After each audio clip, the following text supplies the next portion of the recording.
저는 올해 85입니다. 집마당에 아침 햇살이 들어오던 날 아들이 엄마 며칠만 요양원에 계시자 했습니다. 며칠이면 된다고 해서 가방 하나 들고 따라갔습니다. 문 앞에 서니 제 발이 안 떨어졌습니다. 냄새도 낯설고 말소리도 낯설었습니다. 들어가자고 등을 톡 치는 손길이 따뜻한지 차가운지 구분이 안 됐습니다. 그날 밤 저는 베개를 젖히고 살짝 울었습니다. 내가 가기 싫다고 했는데 왜 여기까지 왔나? 내 나이가 죄인가? 자식 말이 다 옳은 건가? 스스로에게 천천히 물었습니다. 그러면 지금부터 AI 목소리로 본격적으로 사연을 들어보도록 하겠습니다. 아침에 아들이 운전하는 차를 탔습니다. 아들은 말이 없었고 오른 무릎이 욱신거려 약봉지를 꼭 쥐고 있는 나는 약 기운이 도는지 머리가 띵하더군요. 며칠 전 계단에서 헛디딘 뒤로 통증이 심해져 약을 먹기 시작했거든요. 창밖을 보자 내가 평생 살던 동네 풍경이 멀어지고 있었고 곧 감나무가 보이는 우리 집 마당도 사라지겠구나 싶었습니다. 나는 집이 좋은데 아들이 핸들을 돌려 익숙한 길에서 벗어났습니다. 며칠이면 된다 그랬지? 아들은 대답 대신 창문을 살짝 내렸어요. 나는 불안했지만 아들이 말한 며칠만이라는 약속을 믿기로 했어요. 병원을 다녀오면 금방 나을 수도 있지 하고 스스로를 다독였지만 아들 얼굴을 보니 믿음 반, 불안 반이었습니다. 도착한 곳은 크고 하얀 건물이었어요. 현관문이 열리자마자 소독약 냄새가 확 끼쳐왔지요. 낯선 냄새에 나는 움츠러들었고 아들이 앞장서서 걸을 때 내 발소리는 잘 들리지 않고 다른 사람들의 발소리만 복도에 울렸습니다. 벽에 붙은 큰 안내문을 보자 나는 걸음을 멈추며 말했어요. 천천히 걸을게요. 아들은 나를 돌아보며 한숨을 쉬더군요. 나는 다시 걸었습니다. 데스크에서 신발을 어디 두면 되냐고 물었지만 직원은 내 질문에 대답 대신 안내문만 가리키더군요. 이곳이 내 집이 아니라는 사실이 처음부터 느껴지면서 나는 더 움츠러들었고 스스로 속으로 체념했습니다. 직원이 안내하는 대로 병실에 들어섰는데 이미 두 사람이 있었습니다. 내 자리는 창가 옆 침대였는데 침대 난간은 차가웠고 머리맡에 붙은 이름표에 내 이름이 또렷하게 적혀 있는 것을 보았습니다. 제 이름이 맞네요. 내 이름이 나에게서 떨어져 나와 서늘하게 자리 잡는 순간이었어요. 아들은 내가 가져온 작은 가방을 침대 옆 탁자에 놓았고 가방 안에는 아끼는 물건 몇 개가 들어 있었지요. 짐은 여기 두면 되지요. 아들은 내가 대답하기도 전에 간호사를 부르러 나갔습니다. 내 자리에는 호출벨이 달린 줄이 있었는데 나는 그 줄을 만지작거리면서 이 벨이 내 새로운 목소리가 될 것인가 하는 서늘한 생각도 들었어요. 저녁 식사 후 아들은 급히 돌아갔습니다. 혼자 남은 병실은 낮보다 더 낯설었지만 나는 불을 끄고 누웠습니다. 창문 틈바람이 느껴졌고 방 안의 벽시계 초침 소리만 크게 들리더군요. 코끝 시린 공기가 나를 감싸자 눈을 감았어요. 문득 서러움이 밀려왔고 내가 언제 이렇게 약해졌나 하는 후회도 들면서 베개에 고개를 묻고 살짝 울었습니다. 내 발로 다시 나가야지. 나는 이 낯선 곳에 나를 맡기지 않겠다고 다짐했어요. 다음 갈등의 씨앗이 내 마음속에 심어진 겁니다. 다음 날 아침 식사 시간을 알리는 종이 크고 갑작스럽게 울렸습니다. 간호사는 서두르라고 재촉했는데 밥을 먹는 일에도 규칙이 있다는 것이 낯설더군요. 나는 정해진 자리에 앉아 식판 무게를 느꼈습니다. 식판 위에는 내가 평생 먹어보지 못한 종류의 밥과 반찬이 담겨 있었고 밥이 식는 속도는 내 식사 속도보다 훨씬 빨랐습니다. 천천히 먹겠습니다. 나는 간절하게 말했지만 간호사는 나를 쳐다보지도 않고 지나갔어요.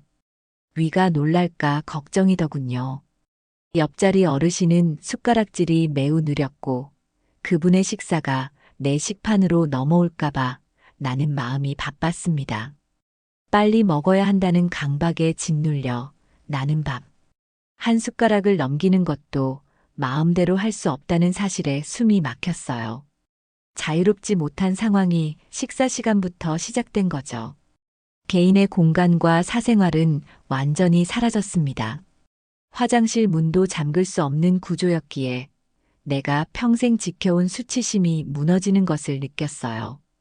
간호 인력은 내가 누워있든 앉아있든 개의치 않고 아무 때나 병실에 들어왔습니다. 나의 침대는 더 이상 나만의 성역이 아니었습니다. 얇은 스웨터는 제게 남겨주세요. 나는 간호사에게 부탁했지만 나의 요청은 그들에게 단순한 일거리에 불과했습니다. 나의 옷을 분류하고 물건을 마음대로 옮기는 모습을 보며 나는 존중받지 못한다는 내면의 고통을 느꼈지요. 목욕도 순서가 정해져 마치 짐을 다루듯 빠르게 진행되었습니다. 수건은 공용 수건을 써야 했고 나는 내 몸을 낯선 사람에게 맡기는 일에 모멸감을 느꼈어요. 옷장 반 칸에 내 옷을 정리해야 했고 옷마다 이름표를 바느질해야 한다는 규칙도 있었습니다. 살림은 내가 해왔습니다. 70년 넘게 내 집 살림을 책임졌는데 이제는 내 옷 하나도 내 방식대로 둘 수 없다니 나는 속으로 외쳤어요. 내 옷에 내 이름을 새기는 일은 내가 물건이 된 것 같아 서늘했어요. 답답함을 넘어선 자존감의 상실이었습니다. 간호 인력들의 말투는 짧고 빨랐으며 종종 나에게 반말을 섞었었어요. 그들은 바쁜 발걸음으로 복도를 오가며 지시했고요. 나는 그들의 말 한마디가 나에게 상처가 되는 순간이 많았습니다. 알아듣습니다. 나는 그들에게 서운함을 느꼈고 그저 천천히 말해주시면 더 고맙지요 하고 말하고 싶었어요. 그들의 짧고 빠른 말은 내가 제대로 기능하지 못하는 사람, 어린아이 혹은 환자로 취급되는 느낌을 주더군요.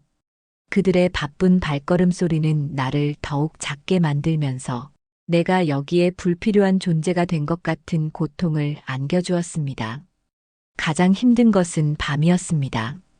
밤마다 호출 벨소리가 울려서 내 잠을 빼앗았어요.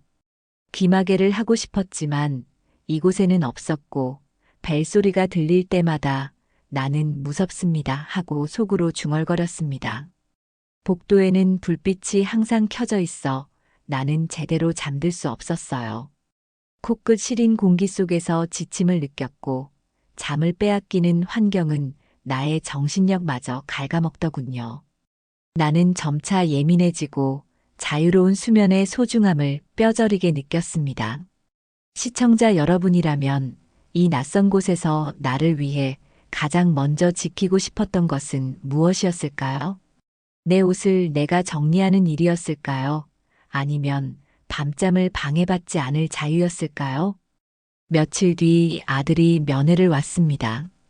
아들의 얼굴은 여전히 바빴는데 짧은 안부를 묻는 중에도 아들의 전화 진동 소리가 계속 울렸어요.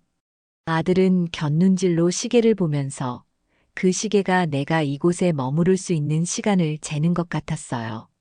아들아 바쁘면 가거라. 나는 아무렇지 않은 척 말했지만 목소리가 떨렸습니다. 나는 천천히 있을 테니까 괜찮아 바쁘면 가도 된다. 아들은 나에게 미안하다고 말했지만 그의 눈빛은 이미 다른 곳에 있었습니다. 면회 시간이 짧았고 아들은 나를 보러 온 것이 아니라 자신의 의무를 다하러 온 것처럼 느껴졌어요. 내가 집에 돌아갈 날에 대해 물었을 때 아들은 말을 돌리더군요. 나는 버려졌다는 섭섭함과 고통을 느꼈습니다. 며느리도 함께 왔습니다. 며느리는 겉으로는 걱정이었지만 속으로는 부담이 느껴지는 씁쓸한 한마디를 했어요. 그녀는 살림의 부담과 아이 돌봄에 지쳐 있더군요. 시댁 소파가 좁다거나 빨래할 곳이 부족하다 같은 현실적인 말을 했습니다. 살림 힘든 거야 알지. 나는 며느리의 고단함을 이해하려고 했지만 그녀의 말은 내 마음을 찔렀습니다. 내가 짐이었다는 것을 깨달았지요. 그래도 내 자리는 집에 있었지. 내가 보이지 않던 압박감을 느끼면서 내가 집에 있는 것이 그들에게 얼마나 큰 부담이었을까 생각하며 죄책감이 들더군요. 가시도침이 느껴지는 며느리의 말에 내면의 상처가 깊어졌습니다. 딸과도 통화했어요. 딸은 멀리 살고 있었고 통화는 자주 끊겼으며 딸의 목소리는 스피커를 통해 작게 들렸습니다. 딸만은 나를 이해해 줄 것이라 기대하는 마음이 컸습니다. 목소리만 들어도 힘난다. 딸은 다음 주에 오겠다고 약속했지만 그 약속은 현실성이 없어 보였어요. 통화가 끊기자 나는 허탈했습니다. 다른 어르신들이 매일 자식과 통화하는 모습을 보면서 비교하게 되었고 기대와 현실의 차이가 나를 아프게 했어요. 나는 딸의 삶에 짐이 될까봐 솔직한 감정을 말하지 못하는 자유롭지 못한 상황에 놓여 있었던 겁니다. 며칠 뒤 원장이 나를 따로 불렀습니다. 원장은 제도와 비용을 언급했지요. 원장의 책상 위에는 복잡한 비용표와 서류가 놓여 있었고 나는 금전 복선을 감지했습니다. 원장이 말하는 어려운 단어들은 나를 소외감 느끼게 하더군요. 서류는 내가 천천히 읽겠습니다. 무엇에 동의하는지도 모르고 끌려가고 싶지 않았기에 경계하는 마음으로 말했어요. 쉽게 풀어서 알려주세요. 원장은 서류의 도장 자리를 손가락으로 가리켰어요. 나는 서류에 적힌 작은 글씨들을 보면서 내가 재정적으로 통제당할 수 있다는 공포가 밀려왔습니다. 나의 재산과 미래가 이 낯선 종이 한 장에 의해 결정될까봐 걱정했어요. 가족들과의 면회나 통화 후에는 항상 더 큰 외로움이 밀려왔습니다. 그들은 그들의 바쁜 삶으로 돌아갔지만 나는 이 낯선 곳에 남겨졌지요. 내가 내 편이라고 생각했던 사람들이 나를 시스템 안에 두고 돌아갔다는 배신감과 고통을 느꼈습니다. 내가 언제쯤 집으로 돌아갈 수 있을까? 이곳의 모든 것이 일시적이라는 아들의 말과 달리 이곳의 모든 것은 영구적으로 나를 옥죄고 있었어요. 나는 내 발로 이 문을 나가지 못할까봐 두려웠습니다. 시청자 여러분, 내 편이라고 믿었던 가족이 나를 낯선 울타리 안에 두고 돌아갈 때 어머니는 깊은 배신감을 느끼셨습니다. 시청자 여러분이라면 이 순간 자녀에게 솔직한 마음을 이야기할 용기를 내셨을까요? 나를 데리고 나가 달라는 말을 하실 수 있었을지 여러분의 생각이 궁금합니다. 댓글에 남겨주세요. 아들이 면회를 왔을 때 나는 용기를 내어 물었어요. 아들은 망설이다가 집 보증금 문제, 월세 인상, 은행 이자, 감당의 어려움 등 집 보증금 문제를 털어놓더군요. 나는 아들을 무턱대고 원망만 할 수 없게 되었습니다. 아들이 힘든 줄 몰랐습니다. 나에게 왜 진작 말하지 않았을까 하는 서운함과 함께 미안함과 화가 동시에 치밀었어요. 왜 말 안 했니? 아들은 눈물을 보였습니다. 나는 아들의 사정이 나를 여기에 오게 한 진짜 이유 중 하나라는 것을 깨달았어요. 그들의 고통이 나에게도 전해지더군요. 아들의 이야기 속에서 며느리는 야근을 자주 했고 아이 학원과 장보기를 도맡아 하며 체력이 버거운 살림을 하고 있었습니다. 나는 며느리도 고단했음을 이해했어요.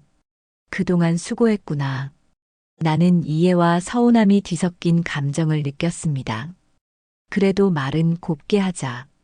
나는 며느리의 말은 곱게 해달라고 부탁했어요. 그녀의 힘듦을 알게 되니 마음 한편이 아프더군요. 아들은 나를 요양원에 모신 진짜 이유를 고백했습니다. 응급실 다녀온 날의 충격과 내가 집에 혼자 있을 때 넘어질까 걱정했기 때문이었는데 나를 보호하기 위한 급한 불끄기 식의 결정이었지요. 나는 집에서 넘어져도 내 마당이 좋다. 아들이 나를 버린 것이 아님을 알았지만 나에게 상의도 없이 결정한 것은 배신감이어서 안도와 배신이 함께 느껴졌습니다.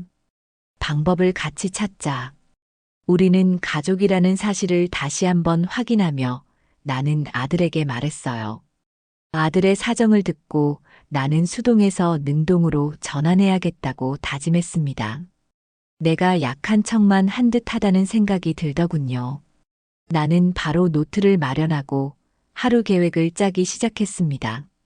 내가 약한 척만 한 듯 하다. 나는 각성했습니다. 내 힘을 다시 써보자. 나는 더 이상 가족의 결정에 끌려다니지 않겠다고 마음먹고 내가 할 수 있는 일부터 찾기로 했습니다. 나는 매일 복도 끝을 왕복하며 걸었습니다. 같은 방 어르신에게 같이 걷자고 제안했고요. 우리는 손을 잡고 걸으면서 처음에는 3바퀴만 돌고 의자에 휴식했지만 점점 횟수를 늘렸습니다. 우리 오늘은 5바퀴 도전하지요. 어르신과 나는 동지애를 느꼈습니다. 나는 관계 맺기를 통해 이 낯선 곳에서 나만의 작은 승리를 모으기 시작한 겁니다. 나는 요양원의 규칙을 내 편으로 바꾸는 법을 익혔습니다. 옷 정리법, 야간 물컵 자리 두는 법, 발을 따뜻하게 하는 수건 사용법 등 나만의 생활 요령을 만들었지요. 이런 건 내가 더 잘하지. 나는 자신감을 회복했어요. 살림은 내 전공이지. 작은 일부터 내가 통제할 수 있다는 느낌이 나를 안정시키면서 나는 주도권을 조금씩 되찾는 기분이었습니다. 나는 큰 글씨 공책에 매일 일기를 썼고 일기에는 내 감정과 사건을 모두 기록했습니다. 또한 가족들과의 전화 시간을 정해 알람을 맞추었지요. 오늘은 우울이 이만큼 줄었다. 나는 마음의 질서를 만들기 시작했어요. 내일은 더 줄이자. 안정감이 나에게 돌아왔습니다. 나는 통화 요령도 익혀서 짧고 명료하게 핵심만 전달했어요. 다음 면회 때 나는 아들에게 주 2회 집 외출 훈련을 하자고 협력의 씨앗이 될 만한 제안을 했습니다. 나가서 시장 한 바퀴만 돌자. 나는 안전 약속을 제시했어요. 내 손만 꼭 잡고 다니자.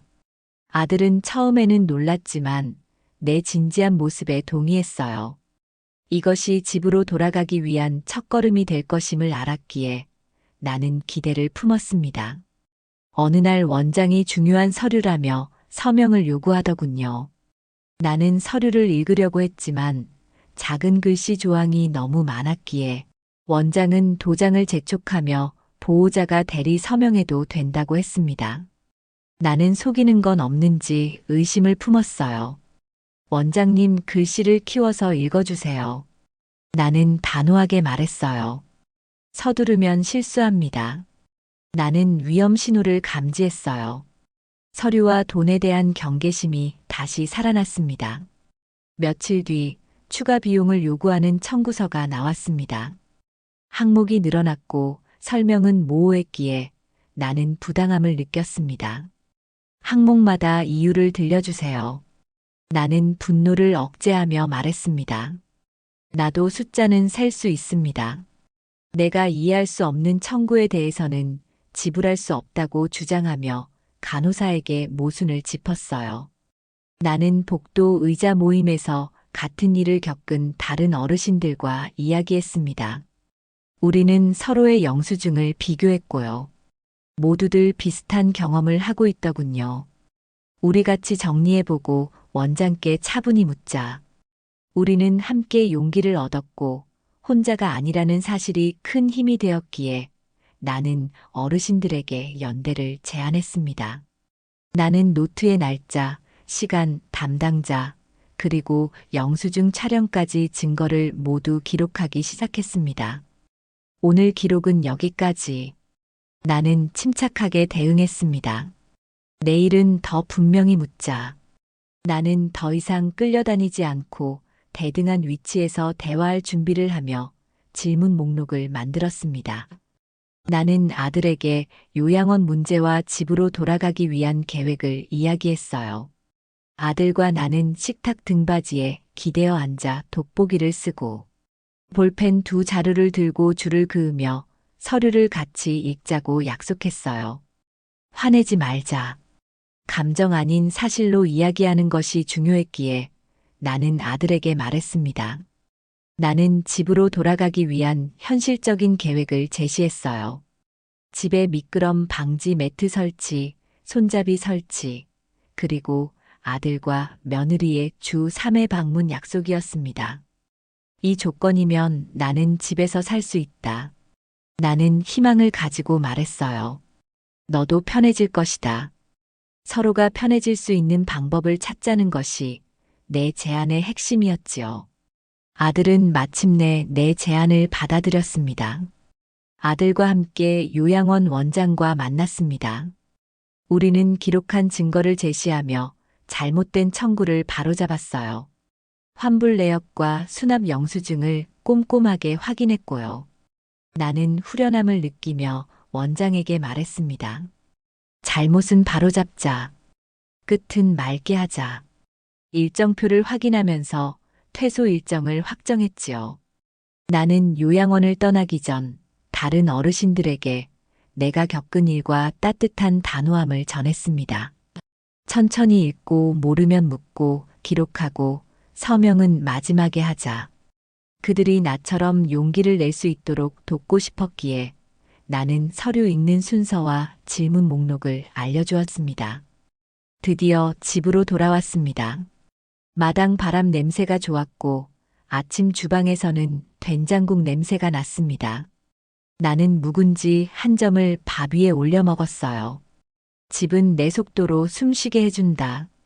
나는 평안을 느꼈습니다. 나는 다시 살겠다. 요양원에서 얻은 교훈이 나를 더 단단하게 만들었습니다. 나는 매일 아침 하루 계획표를 보며 걷기 시간을 정했고 약 먹는 칸을 만들어 놓았으며 낮잠 20분 시간도 지킵니다. 오늘도 세 바퀴. 나는 주체성을 가지고 말합니다. 내일은 네 바퀴. 나는 나를 지킨다. 나는 자기 돌봄을 실천하고 있습니다. 나는 아들 가족과 새로운 규칙을 만들었습니다. 면회 요일과 장보기 분담을 정했고 응급 연락망도 다시 확인했지요. 서로 미리 말하자. 나는 가족들에게 신뢰를 바탕으로 한 관계를 제안했습니다. 부탁은 미리, 고마움은 바로. 우리는 서로의 삶을 존중하기로 약속했어요. 나는 화면 너머의 여러분에게 마지막 말을 건넵니다. 여러분이라면 그날 문 앞에서 어떤 선택을 하셨겠어요? 오늘 필요한 건 작은 용기 한 숟갈입니다. 이 이야기의 교훈처럼 우리 모두에게 필요한 용기 한 숟갈을 얻으셨다면 좋아요와 구독으로 응원해 주십시오. 여러분의 소중한 의견은 댓글에서 기다리겠습니다. 오늘 준비한 이야기는 여기까지입니다. 감사합니다.